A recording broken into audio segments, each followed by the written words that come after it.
Acha ji, we're here. We were recording something, and all of a sudden Hamza started asking a question. So I said कि let's have it a cross questioning, एक random discussion जो कि एक informal से माहौल में होगी, लेकिन ये आपके लिए बड़ी लर्निंग होगी। जी हमजा। सर मेरा क्वेश्चन ये है कि हम एकेडमी में जो कुछ पढ़ते हैं तो हमें जहाँ जो सोर्सेज रिकमेंड किए जाते हैं कि आपने यहाँ से पढ़ना है तो वो तो सबके लिए सेम होते हैं, तो फिर डिफरेंस कहाँ क्रिएट करना है हमें? बड़ा ज़रूरी सवाल है जी कि कहा ये जाता है कि आप किसी इंडिविजुअल मेंटोर के पास या किसी एकेडमी के पास पढ़े हो, इनिशियली वो आपको स्टार्ट कहाँ से करवाएंगे, जी आपने ये वाली किताब ले लें, ये वाली किताब ले लें। एक क्लास में 60 बच्चा बैठा है, 60 के 60 ने सेम किताब ले ली। बट हमें तो सिखाया जाता है कि डिफरेंस क्रिएट करोगे तो नंबर आएंगे। तो डिफरेंस क्रिएट करने का मतलब ये है कि कंटेंट भी डिफरेंट होना चाहिए।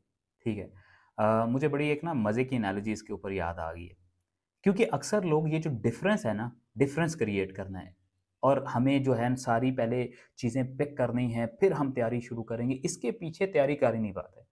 मैं मदरसे में पढ़ता था, वहाँ पे हमारे साथ एक कोलीग होता था। वो क्या करता था कि हम लोग सारे दिन में पढ़े होते थे, जो मिला पढ़ लिया, थोड़ा-सा पढ़ लिया, याद कर लिया। वो कहता था कि मैं रात को पढ़ाई शुरू करूँगा, सारे लवाज़मात पूरे करके, ठीक है।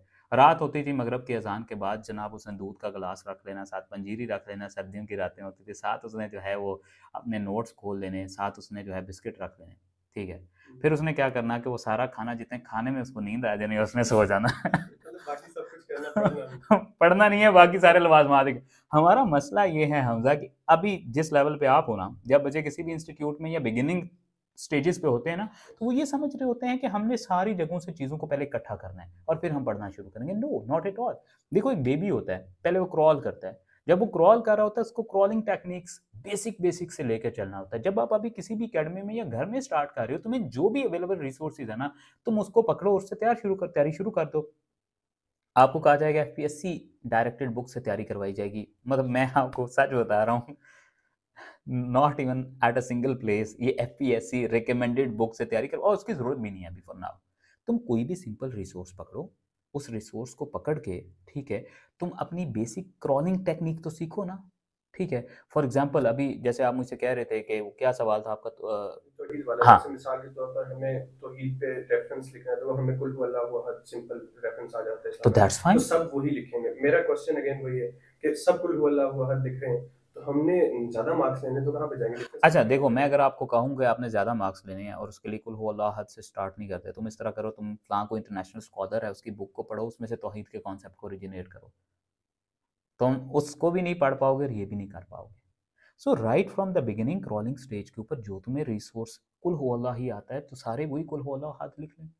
दूसरी स्टेज कब आती है हमजा? यूजुअली मैं हमेशा कहता हूँ कि जब आप किसी मेंटोर या अकेडमी कहीं पे भी पढ़ रहे हो, जब आपका एक डेढ़ महीना गुजर जाएगा ना, अब अगर आप अगेन उन रुडिमेंट्री और बेसिक टेक्निक्स को लगा रहे हो, तो फिर आप कल्प्रेट हो। क्योंकि देखो, आप सारे ग्रेजुएशन करके आए, आपका बेसिक इंटेलेक्ट लेवल ऑलमोस्ट सारों का ऊपर नीचे सेम था। आप नई फील्ड में आए, आपको किसी ने रिकमेंड किया कि ये वाले सोर्सेज इस्लामियात के लिए कर लो, ये पाकिस्तान फेयर के लिए कर लो, ले लो। लेकिन एक महीने के बाद भी अगर तुम वहाँ पे खड़े हो ना और तुम उन्हीं सोर्सेज को अपडेट किए बगैर, अपग्रेड किए बगैर यूज़ कर रहे हो, तो तुम कल्प्रेट हो।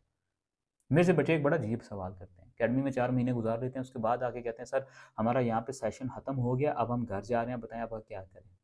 तो तुमने यहाँ पे जो किया है वो क्या किया है? मतलब कि वो ये समझते हैं कि एकेडमी के 4 महीने वो लाइक का सेमेस्टर खत्म हुआ, अब असल तैयारी घर से। मैं समझता हूँ कि असल तैयारी घर से ही शुरू होती है, बट उसको आपने अपग्रेड भी तो साथ साथ करना था। तो इट्स लाइक अ क्रॉलिंग। उसके बाद जब बच्चा चलना शुरू होगा, that is like a mid stage, वो तुम्हारी जर्नी के तकरीबन 2 महीने बाद आएगी। तब हम थोड़ा सा कंटेंट को ऊपर ले आएंगे, सोर्सेज को थोड़ा सा ऊपर ले आएंगे, खुद को थोड़ा सा रिफाइन कर लेंगे। फिर थर्ड स्टेज आती है जब यूजुअली 4 महीने के बाद अपना एक्सपेल में कोर्स खत्म कर लेते हो या अकेडमी का सिलेबस खत्म हो जाता है या घर में पढ़ना शुरू कर देते हो, तो तब हम रनिंग स्टेज पे आ जाते हैं।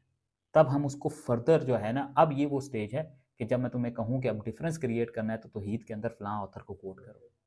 मैं तुम्हें पहले दिन कहूँगा ना, तो तुम क्रॉलिंग स्टेज पे ही तुम्हें मैं खड़ा करके भगाने की कोशिश करूँगा, मुंह के बल मिलोगे। यूजुअली डिफरेंस क्रिएट करना is like cherry on top, वो बाद में वो आएगी, बाद की इम्पोर्टेंट स्टेज है। राइट फ्रॉम द बिगिनिंग अगर आप सारे लवाजमात इकट्ठे करना शुरू कर दोगे ना, तो फिर वो स्टूडेंट की तरह ना, फिर आप सारा कुछ रख के ना सो जाओगे, करोगे कुछ नहीं। सो ठीक है सर। मेक श्योर करो क्रॉलिंग स्टेज पे क्रॉलिंग टेक्निक्स, रनिंग स्टेज पे रनिंग टेक्निक्स होनी चाहिए। ठीक है। सो ये बड़ी इंपॉर्टेंट थी, इस चीज़ को ज़रा ध्यान से समझिएगा। Thank you so thank you much. Sir.